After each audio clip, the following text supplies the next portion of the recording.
Hi kids, welcome back. This is part of my series that I'm beginning to think of calling Binge Along 5 because I am watching the entirety of the 90s sci-fi show Babylon 5.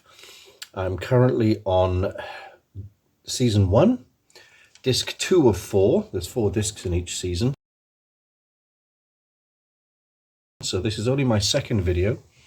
And so I've watched episodes 5, 6, 7, and 8. How am I finding it? It's a comfortable watch. It's an easy watch. Obviously, I'm getting used to the characters and stuff now. It's still early days. Like I say, I've seen 8 episodes, and they're a mixed bag. It's nothing really awful. There are things. I mean, I could be a little bit disingenuous and criticize it for being not as polished as Star Trek. Apparently it was a lower budget, etc. Didn't have a huge, didn't have Paramount behind it. But I can live with that, and I can live with the retro style CGI, which was a pretty groundbreaking at the time for a TV budget, as I've said before.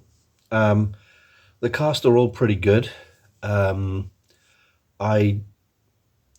seem to like, out of the characters, I like Jakar. I've said this in the previous episode. I like Jakar, although he looks quite mean and scary. I mean, he is quite angry all the time, but he is a bit of a he reminds me of Dr. Zaius from Planet of the Apes. He's this kind of bureaucrat, but he's a little bit cowardly as well. He's a bit camp in places as well. I do like Claudia Christian's character, Susan Ivanova. She seems to have dropped all traces of a Russian accent now. I think that might have just been in the pilot.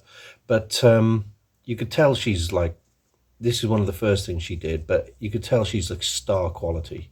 Apart from being ridiculously pretty, she's just got a confidence about her. You can imagine her in an episode of Star Trek The Next Generation quite easily. I'm still not fully on board with Jeffrey Sinclair, who's the commander. I know he's going to be replaced in season 2 with the mighty Bruce Boxleitner, aka Tron. But he's okay, but he's a little bit kind of one note at the moment. Anyway, let's quickly go through the... I'm going to make sure these episodes, these breakdowns, these summaries are more just kind of reactions rather than full reviews. I don't want to get too bogged down in really long videos. So I made some notes on the 4 episodes. Episode 5 deals with Jakar has been told he's about to be assassinated at some point in the day, and he's getting increasingly more paranoid of people trying to bump him off. So it's in parts thrilling, in parts funny, but again, it's about that. And Sinclair's ex-girlfriend comes back. Her name is, I think, Catherine Sakai. I could be wrong. Apologize if I got it wrong. And they're kind of will they, won't they? And I think they do end up getting together at the end of this episode. And I was kind of expecting her to be, bumped off at the end of the episode, but it didn't quite happen.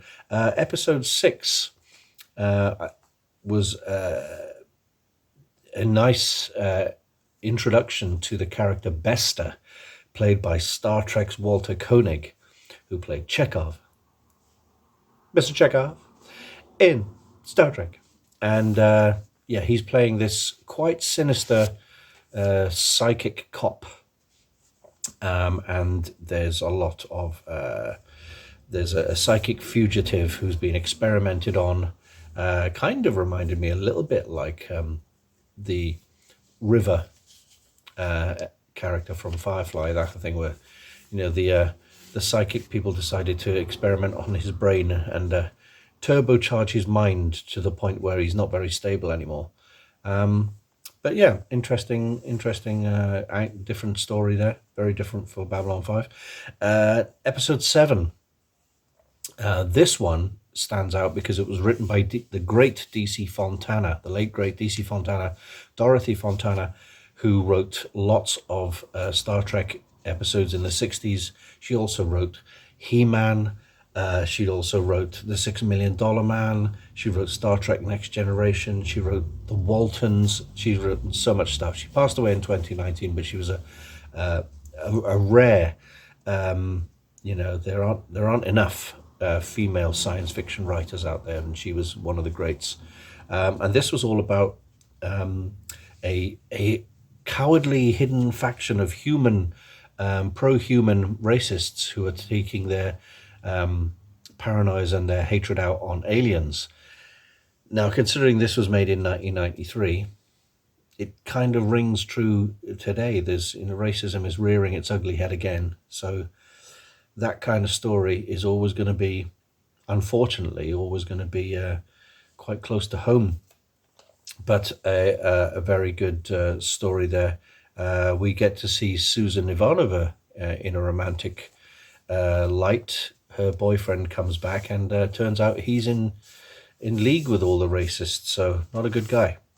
And finally, I've just finished watching episode 8, which is called The Sky Full of Stars. And this is a Jeffrey Sinclair-centric episode where he is captured by two guys who put him in some kind of mind device, which, he sort of playing out his trauma through a sort of completely hallucinogenic kind of way, and it kind of opens up a little mystery about him, that he was caught by the Minbari during the Earth-Minbari War, and he was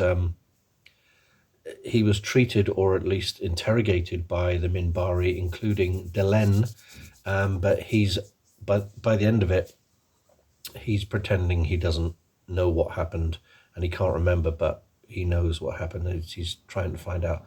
So he's beginning to sort of get some mysteries out there. Again, this was the 5th to the 8th episode, and now I've got 3 discs left. There are some special features on here, so I may go through those as well. I don't think I'll review them unless I learn something very important. But again, like I say, it's only my 8th episode of the first season. I've had people tell me it's decent, but it is a little bit hokey, and it's yet to find its feet. So I am expecting it to improve, but so far it's okay. Let's have a look. Yeah. So far so good. Once again, I want to thank my one subscriber for sending me the full set of Babylon 5 on DVD. It's given me a chance to watch something that I've heard a lot about and is held in high regard by many people. But I'm watching it completely blind, going in without almost any knowledge of this, and we'll see how it goes. So if you've seen Babylon 5, or you've kept up with Babylon 5, is there anything that I need to know? Don't spoil anything for me. What did you think of it? And is it what they say, that the first season is kind of finding its feet and it gets better from 2 onwards, or is it, in your eyes, is it great from the get-go? I will say that if it does feel very 90s with some of the on-screen effects and the costumes. One guy was just there in a big shouldered kind of purple suit jacket and a Hawaiian shirt underneath. He stepped straight out of a 1980s kind of Miami Vice episode. But the makeup is very good. There are some background aliens just wearing rubber masks, but it's fine. It's fine. It's very busy, very busy. It's busier than Deep Space Nine, and I think. But anyway, I'm going to leave it at that. Try and keep the episodes under 10 minutes. So far, so good. Enjoying it. Got disc 3 coming up next.